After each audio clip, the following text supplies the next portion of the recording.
शिक्षा से जुड़े रहते हैं, साहित्य से जुड़े रहते हैं, कला से जुड़े रहते हैं, संस्कृत से जुड़े रहते हैं, संगीत से जुड़े रहते हैं। और इन सभी विधाओं से जो जुड़ाव है वही एक सच्चा इंसान बनाता है। आप लोगों की तरफ से 39 गोरखा प्रशिक्षण केंद्र की तरफ से, केंद्रीय विद्यालय 39 गोरखा प्रशिक्षण केंद्र की तरफ से मैं पुनः एक बार सर आपका हार्दिक स्वागत और अभिनंदन करता हूँ।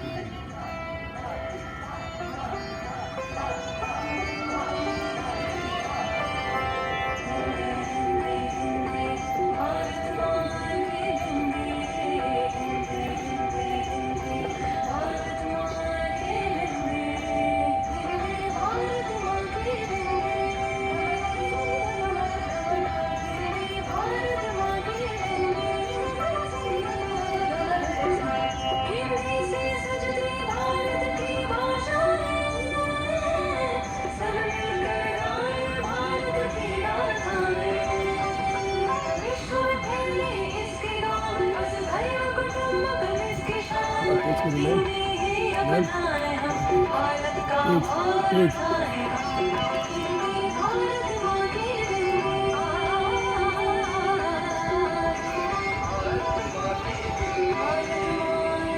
जो है परंपरा बहुत अच्छी बात है। हिंदी की बात करें, हिंदी से मेरा बड़ा व्यक्तिगत स्नेह रहा। मैं हिंदी का विद्यार्थी कभी नहीं रहा। हिंदी जो है न मैंने कभी हिंदी के लिए कोई पढ़ाई नहीं। कई बार मुझे लगता है कि हिंदी मेरे दिल की भाषा है। किताबों में जो है हमने बहुत कुछ पढ़ा, लेकिन जब दिल की भाषा की बात आई, मन की भावों की बात आई, तो कहीं ना कहीं जो हम लोग हिंदी में जो है पले और पढ़े। हिंदी क्या है? हिंदी हमारे संस्कारों की भाषा है, हिंदी हमारी संस्कृति है, हिंदी हमारी माँ है। माँ क्यों? मुझे याद है हिंदी के विद्वान अक्सर जब बैठा करते थे तो कहा करते थे कि हिंदी और अंग्रेजी को समझिए।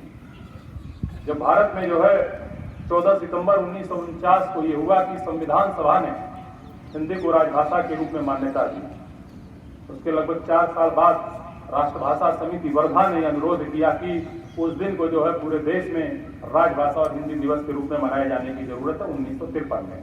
उसके बाद से जो है हर 14 सितंबर को हम लोग पूरे देश में राजभाषा हिंदी दिवस के रूप में मनाते हैं। हिंदी जैसा कि अभी मैंने कहा कि संस्कृति से जुड़ा हुआ है। हिंदी हमारे लोकाचार से जुड़ा हुआ। आपने देखा बच्चियों ने कजली की प्रस्तुति की। ये मिर्जापुर में बेसिकली देवी काजमल के चरणों में गाया जाने वाला एक गीत है।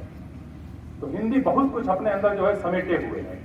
आपके अंदर कई बार एक सवाल आता होगा कि हिंदी दिवस क्यों? और ऐसा नहीं है कि आप ही के अंदर तमाम विद्वान भी इस बात को उठाते हैं कि जब हम हिंदी भाषी हैं तो हिंदी दिवस, हिंदी सप्ताह, हिंदी पखवाड़ा मनाने की जरूरत ही क्यों है? तो ठीक उसी प्रकार है जैसे हम आप जिंदा हैं लेकिन अपना जन्म दिवस मनाते हैं। दाम्पत्य जीवन पूरा होता है, शादी ब्याह होते हैं, लेकिन हम वर्षगांठ मनाते हैं। क्यों? क्योंकि भारत एक उत्सव धर्मी देश है।